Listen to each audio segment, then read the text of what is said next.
Welcome to USA Global TV and Radio, where our mission is to provide education, entertainment, hope, and inspiration. USA Global TV and Radio connects you with experts and audiences all around the world every single day to help you succeed in business and to live a richer life. Visit us at USAGlobalTV.com to learn about career and life-changing training and mentoring programs like the Listening Mentor.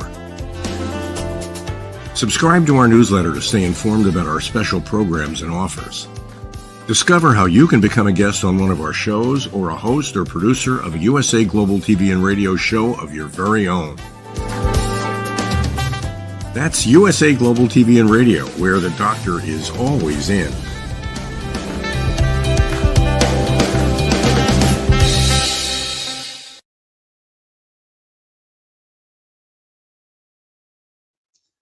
Good morning, good afternoon, good evening, wherever you are in the world on the USA Global TV and Radio Network. We're truly a worldwide platform. Today on The Wise Ones, I have a guest we've had recently on the Corner Bookstore, an author, Canadian, magnificent background in a lot of different areas. I'm really looking forward to talking with him today because so much information he shared with us last time.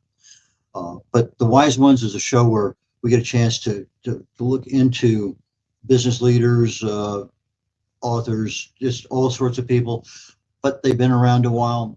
They have a lot of knowledge. They have wisdom that they're willing to share to help us in our day-to-day life. So with that being said, I'm going to introduce James Bowe to The Wise Ones. He's an author of many books, young adult fantasy, numerous short stories. He's a consulting writer and editor, a lot of different hats he wears. So with that being said, James, please join us. Hi there. Good to be back. Good to see you again. Yes, I hope it's not too... I'm in Canada right now, and it's gotten really cold, and it's really windy today, so it's actually... I'm out in my wife's writing shed in the backyard. I'm hearing things banging against the walls. So, oh, wow. Yeah. I'm down here in Houston, and we might make 70 today. So it is what it is. It is what it is. One of the things I didn't talk to you about last time was being a consulting writer and editor. Yes. And as a author and a business owner, because you have so many things out there, we're going to get into that down the road. Tell us a little bit about what you do with regard to a consulting writer and editor. Well, consulting writer, I sort of stole that term from, if you remember the British BBC series Sherlock. Sherlock Holmes called himself a consulting detective as opposed to a private detective. And so I was sort of offering myself as a freelance writer, offering my writing services to anybody who needed it. For example, I was working extensively with a real estate developer or a real estate broker who specialized in buying and selling apartments. And I handled a lot of his reporting strategy, his advertising strategy. So I made myself available for press releases and for writing reports and anything they needed to put words together. I also did work for what they call the education packagers, where they need a set of books that fit the curriculum for a library that are of interest to kids of a certain grade range. They put the subjects together and they ask they get writers to say, okay, they get writers to write on these subjects. They say, okay, you have 32 pages to talk about natural disasters, and you have 1 month to do this, so go. That was a fun and fulfilling way to help pay the bills.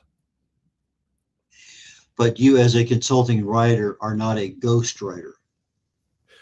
No, well, if they ask me to be, then I am. But I mean, when you're doing things like press releases, or if you're doing things like if you're writing a report, your name's not splashed on it, especially if you're taking somebody else's expertise and putting it out in a format that attracts attention. it's not about you, it's about the organization or the company that's putting this information out. So a lot of my work was anonymous, or but it was still my work, and I was still able to be quite pleased about it. Okay. The education packages were really nice in that I was able to put my name on it. And one thing that we have in Canada that's really good is called the Public Lending Rights program, where they have money set aside for authors whose books are in the library. And so the idea is if your books are being loaned out in the library, every year you get a check for a certain amount based on how many books you have in the library system. And that was a nice little thing nice little nest egg to have as I expanded on my nonfiction for kids. As an editor, what do you specialize in? Well, I'm available for uh, I'm available for all subjects, really.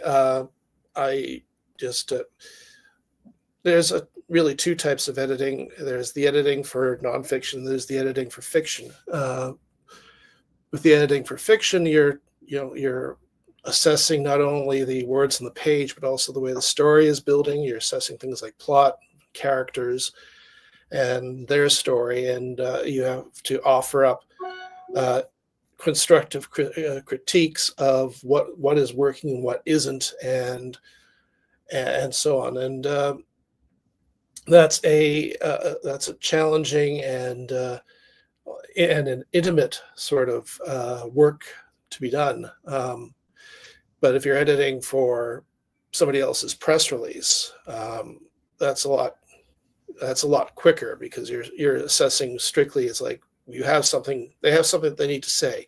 Are they saying it? And making changes that way. Okay, so I look at it from a fiction perspective as a developmental editor, where you're looking at character, plot, location, time, all those kinds of things, versus a copy or line editor that's really more for punctuation, diction, syntax, grammar, spelling, that kind of stuff. So what you're saying is you cover both ends of the spectrum. Yes, I haven't had need to do that recently, since I've been working a lot more with my full-time employer, the Charitable Land Trust, where I'm a communications officer. So I've been spending a lot of time there, producing and then vetting press releases, or editing their biannual newsletter. So that's a lot of creative work that I'm pleased to put together and put out, and that helps pay more of the bills. On your website, on the first page, there's a quote there at the top that you attribute to Ben Berman Gone. It says, "If he can do it, why can't I do it?" Why is that there? Tell us a little bit about. Well, that's a post I just posted. With the Sunrunners out in 2024, I'm interested in making sure it's like my baby. I want it to do well in the world. I want it to get attention. And I noticed my friend Ben Berman Gann, who also does this sort of thing, he edited some of my work. He has also got a new novel out, and he's put out a awards eligibility post. It's like, submit it for your consideration. And I chuckled at that, because I always thought this was something the studios did for the Oscars, not for books. But sometimes you have to toot your own horn, and so I thought I'll do the same. So I've listed the stories and novels. One novel that I have technically eligible for a number of the book awards that are coming out in the next few months. Well, I noticed on your website there, on that same page, first page, is that you give credit to a lot of other authors, or they say, "Hey, here's some of my favorite," and you list a dozen or more and links to them. Something that most authors don't do. Is that part of your business strategy? Well, I think it's just a nice thing to do, really. but I also think it is helpful in the long term. We are in fiction, especially, we are a writing community, and this is also true in freelance writing. We are a writing community, and we are better when we help each other with finding leads and and making ourselves available, making contacts with other writers and with other agencies that ask for our writing.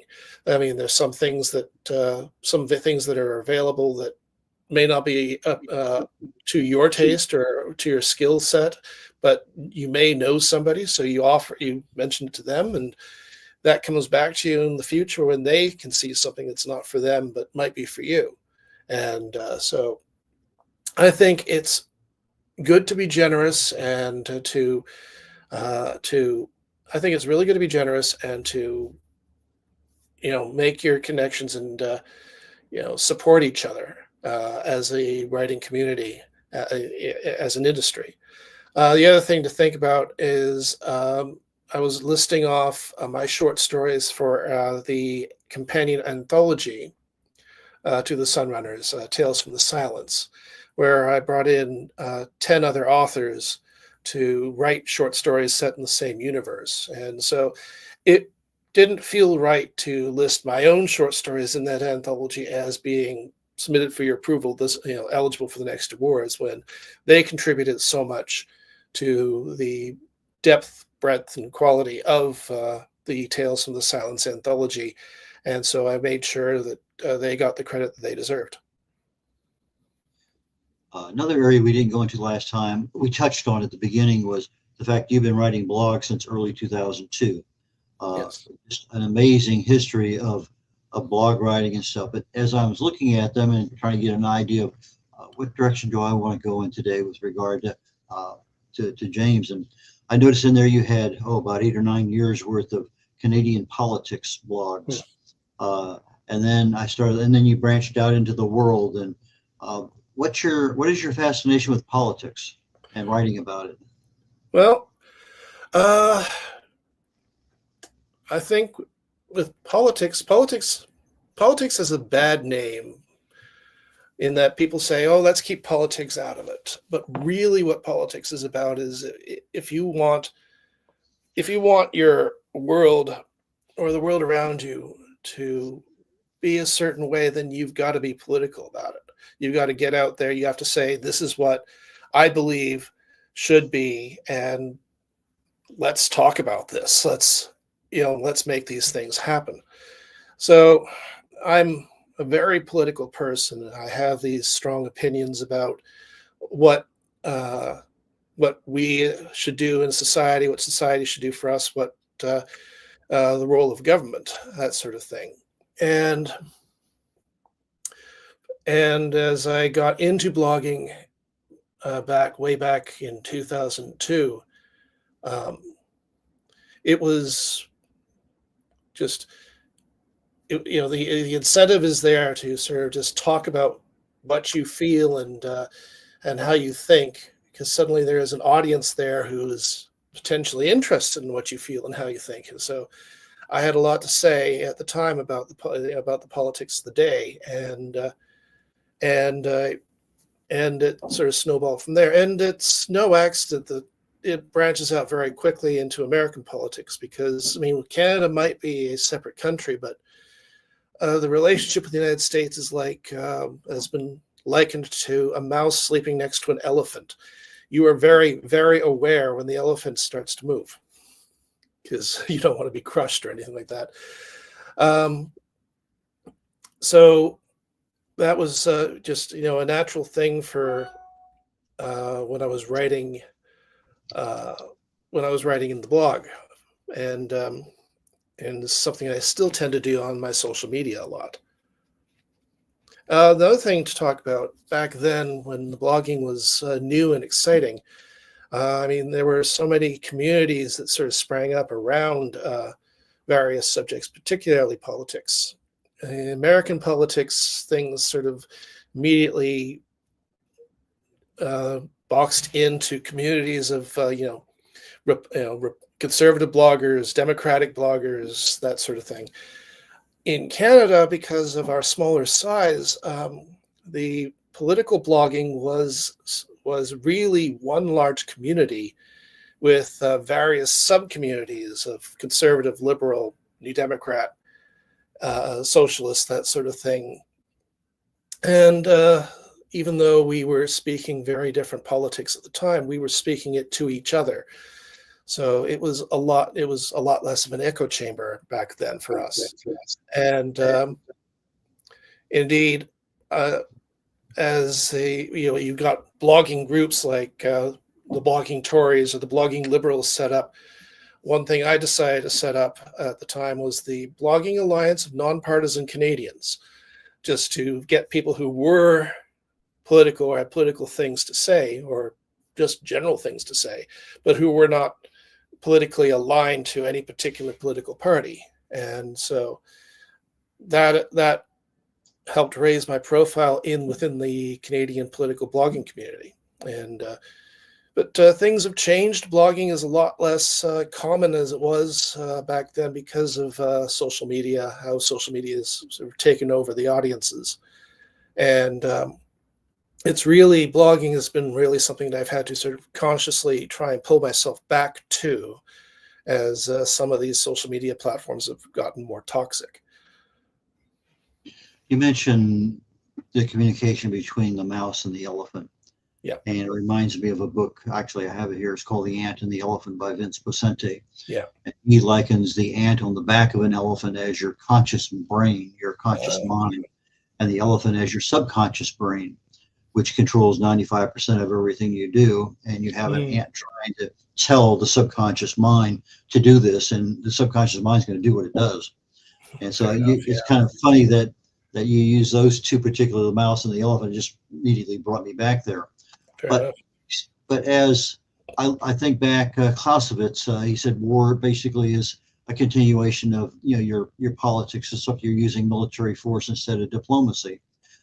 So in his book, the Art of War, the politics goes to a certain level, and then if you really cross over the line, now you have other things. It seems like we cross that line more times than we care to think about sometimes, because we don't allow the diplomacy aspect to get to its full conclusion. Anyway, your thoughts on that? I agree. I think we have become a lot more polarized. I actually think there are some interests out there that are deliberately forcing that polarization, and I don't like where that's going.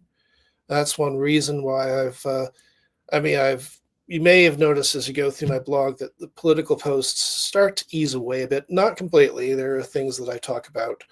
But one of the frustrating things about is I've been blogging for 20 years. I've been saying certain political things for 20 years, and I'm still having to say them. I know I'm repeating myself. This might be the first time other people have heard these things, but I still feel there can be some frustration when you sometimes feel like you're banging your head against a wall and nothing is changing. But it's hard times today, I think. But I try to stay positive, and I try to. One reason I'm going back to the blog is to sort of make statements about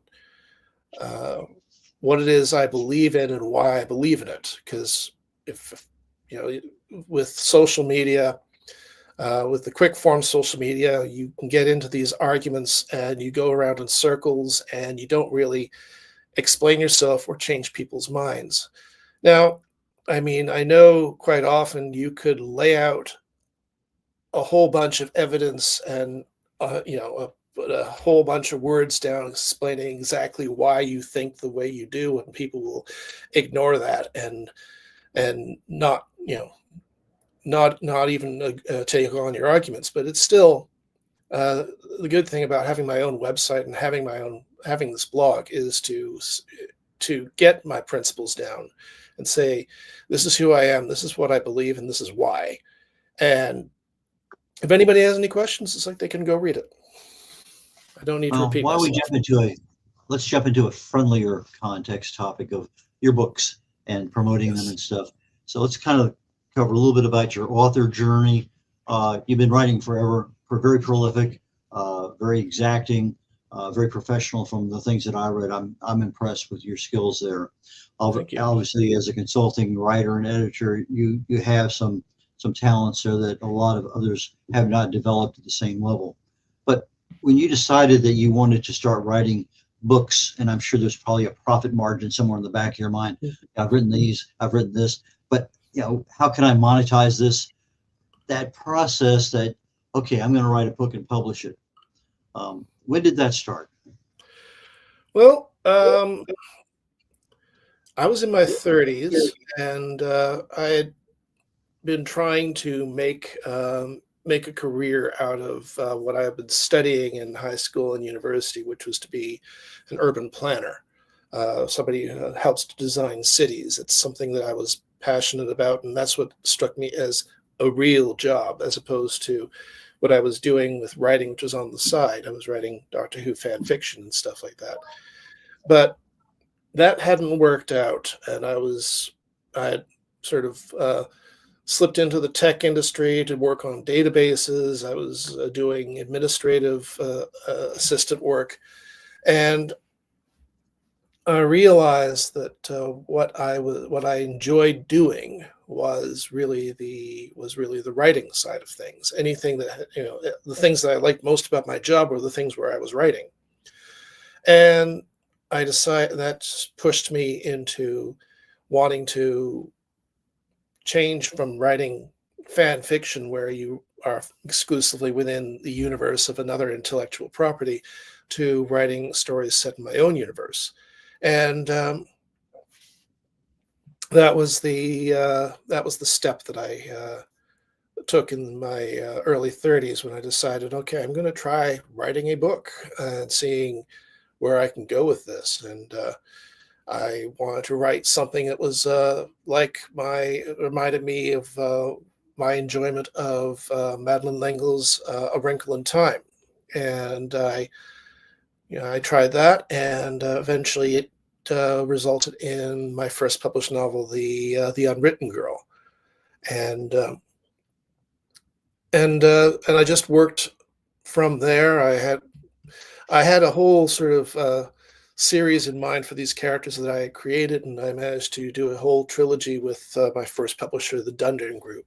And it was less about less about the profit, because, to be honest, most writers in fiction don't uh, have a big. It's a big challenge to make a living out of their writing, but it was more about, this is something that I loved doing, and I wanted to see out there, and I wanted to be read, even if I wasn't making a lot of money with it.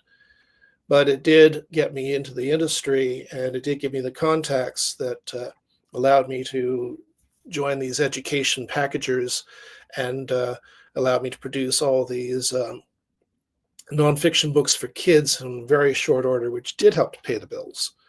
So um,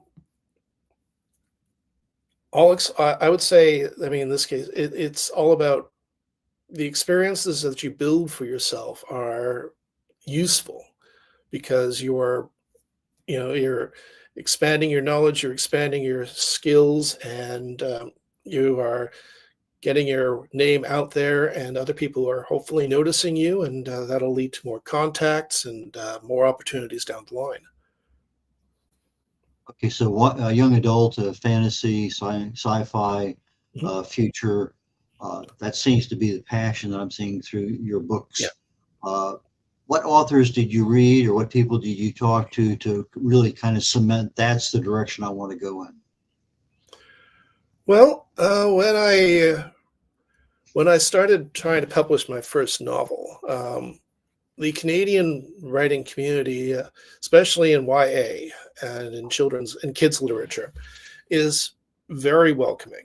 There are professional organizations you can join, and they have groups of authors that can do critique groups that will we could read over and critique each other's writing, and and you make your connections that way, and you find your opportunities that way. And that's exactly how I got published my first novel. I had a manuscript, I had a draft, I was sending it out to publishers, and as I mean, several authors will have stories about, oh, I was rejected dozens of times before I finally got published. I mean, famous authors, Madeleine L'Engle's Wrinkle in Time was rejected 12 times before it was finally published, and it eventually won the Newbery Award. But I was going through that process, and that's a wearing process, but I was in a critique group, and we were sharing each other's stuff, and the head of the critique group, when I confessed that I had been rejected again, said, I know an editor, and I think this would be right up his alley. Go submit to him. And she was right. He was really quite appreciative, and so my first book was published as a result of that connection through the community, the Kids Lit community up here in Canada. Okay, so the mere fact that you were a member of a writing group, that kind of, you had the right connection at the right time, that took your career as a author from, okay, I have something I think is worth publishing. Yes, I definitely have something that's worth publishing. That's and too, I have something that is published. So yeah. And how long did it take you to write that first novel? Well, that one was one of the quickest I did. I had a first draft I had an idea that just sparked of a young woman who, well, the story is about a young woman who cannot finish the books that she reads because she gets so upset over the dark fates that happen to the characters. So she tends to, 3 out of 4 books that she reads, she gets to a certain part of the story and she ends up throwing the book across the room because it's, she hates it when bad things happen to the characters. But that frustrates the characters in those books. And so they decide they're going to get revenge. But since they can't get revenge on her because she's throwing the books away, they get revenge on her brother by kidnapping him. So she has to journey into the land of fiction and encounter all sorts of various literary tropes in order to rescue her brother. Sorry, I've lost track of the question here. You want to pull me back in? But she wasn't reading the happily ever after one. Even if you read a happily ever after book, you can get to parts there where all books have some sort of crisis, and the idea was in many cases she just couldn't get past the crisis. Yeah, I asked you about how long it took you to write the first one. Oh yeah, so that was the spark. How does that compare with your more recent books? Yeah, that was a spark, and it just took off. And I had a first draft done in about 6 months, but it still took me a couple of years going back and forth, trying to find the right publisher for it. But but it did manage to clear through reasonably quickly, like about a year to 18 months, and then the publishing process itself of editing and preparing the marketing, and then the release can take upwards of 2 years. So it was about 3 years between the initial idea and having the book on the shelf. Okay. And then after that, I mean, if you're doing a sequel, fortunately I had like a couple of sequels already written for them, because suddenly things pick up. The publisher would like to have a sequel out within 2 years, that sort of thing. So you better be on the ball. And so the other 2 novels came out about a year after and 2 years after. So, yeah. Okay, so you have your books, they're being published. Editing is still taking probably the most amount of time in between. Get that part conquered. When do you, as an author, start marketing a book you're writing? Well, publishers are doing, that has really changed in the past 20 years. It used to be publishers would tell you what to do, and you would do it. There used to be things. It used to be a lot more like bookstore visits and traveling. That's not the case now. Back then, some publishers already saw the benefit of blogging and of social media, so there was an encouragement to get active in talking yourself up, making yourself available. Just speak up on social media. I already had a blog, and that was I was using it sometimes to talk about how I was doing my fiction, and that was that was something that was also helpful, although it was all very new at the time, so we didn't know what we were doing. Today, publishers quite often look at you before they even accept your novel to see what sort of social media presence you have. And the more you're out there, the more presence that you have, they're happier they are to take you on because they know that you can get yourself onto you can get yourself out there through your accounts, through your reposts and that sort of thing. Um, some authors do find this wearing because they are not themselves very either expert or extroverted in terms of social media.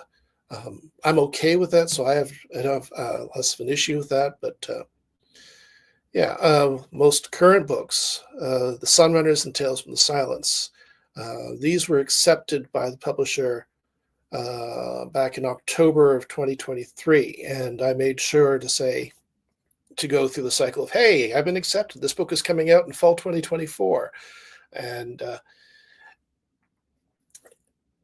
I was the one who arranged launch parties at back of Phoenix Books in Toronto, and to promote those on my blog or on Facebook. So it's really like it's almost another full-time. I mean, if you're really committed to doing this, it's a full-time job in and of itself, of putting yourself out there, of letting people know who you are, what you're doing, and why they should care about you.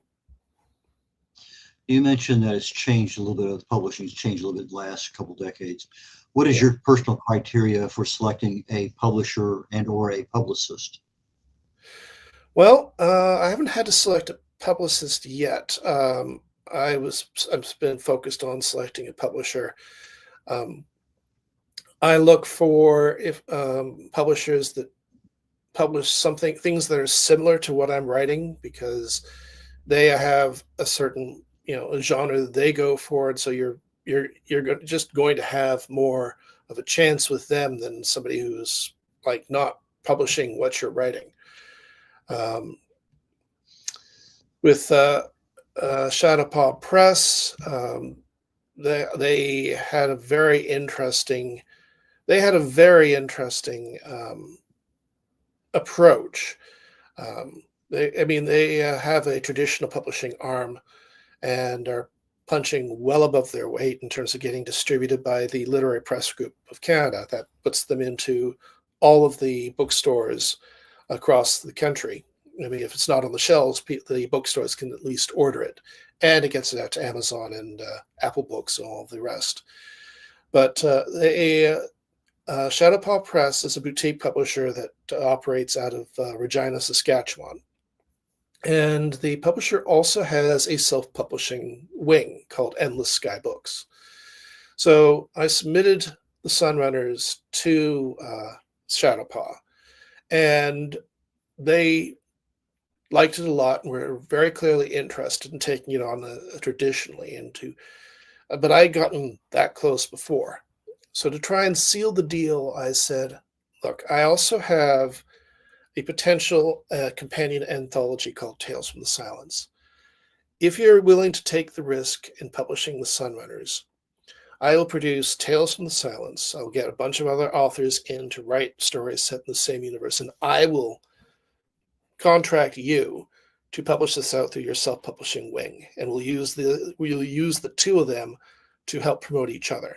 And they I think they really clicked with that approach, and so we had a deal. And that's been what we've been doing. What we've been doing since. How do people buy your books? And do you have any signings coming up or any appearances? Well, no appearances yet. I may be at some conventions later on in 2025. The season's mostly over, but my books are available through better bookstores everywhere. If I'm not on the shelves, ask them for The Sunrunners by James Bow or Tales from the Silence by James Bow. I'm also available on Amazon, both physical books and EPUBs. And I'm available directly through Shadowpaw Press website at shadowpawpress.com. And if you need more information, just go to bojamesbow.ca and you'll find everything you need to know about my books, not too far from the front page. And hopefully with easy links on how to order copies for yourself. Okay, you mentioned the name of the publisher, Shadow what? Shadowpaw Press. Paw, P-A-W? So, P-A-W. Yeah, it's named after the guy's cat, Okay. Shadowpaw Okay, so Shadow Paw, Press. S-H-A-D-O-W, Paw, P-A-W, .ca, right? Actually, I think it's shadowpawpress.com. Okay. And then while you're looking that up, your website is definitely.com. .ca. Okay, so the Shadow Paw is a .com website? Yes, shadowpawpress.com is a .com website, and let's see. And your website is James Bow, B-O-W, James, B-O-W, .ca. That's correct. Okay. Fantastic. Thank you so very much, James. I really enjoyed our conversation. We took it to a different level this time than we did last time. Yeah. I appreciate you doing that. Oh, you're very And welcome. Enjoy. I wish you a great Christmas season, Happy New Year, and best of luck next year with your new releases. Thank you very much. All right. Talk to you later. Take care, Senor. We'll catch you later. Okay, we're wrapping up the Wise Ones on the USA Global TV and Radio Network. Just got finished talking with James Bow today. Next show starts literally in about 20 minutes, and it's called Talking Heads. It's a show where I choose a topic, and most of the time over the last couple of years, it's been a 4, 5, 6, 7, 8-week series on a particular topic. But I decided recently that maybe I just need to concentrate on a single topic, condense things down into a bite-size informational topic that can be digested fairly easily. Just I love to put a lot of information. Sometimes I get carried away.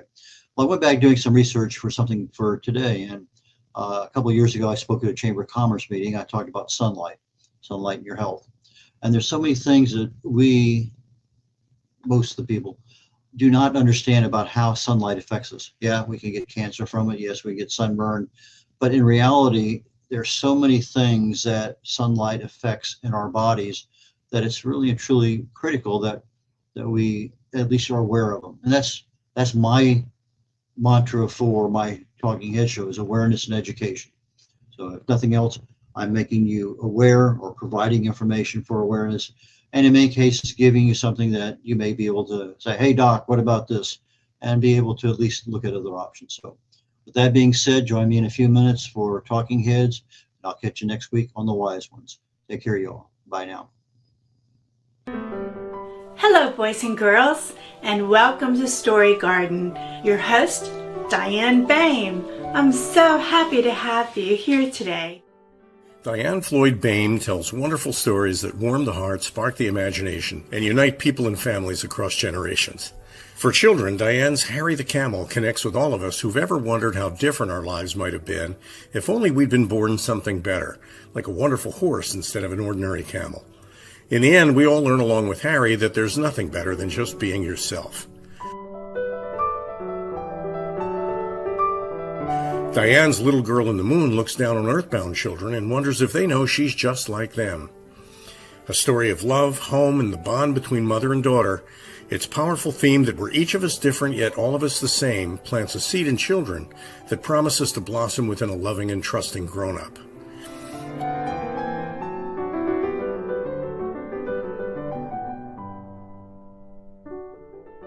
Diane's new biography, Rise, recounts the experiences of her grandmother, Ruby, to reveal the hidden strength of the human spirit. Ruby's story inspires all of us to become the best versions of ourselves. You'll find all of Diane's delightful books and much more at dianefloydboehm.com. Visit dianefloydboehm.com. That's dianefloydboehm.com.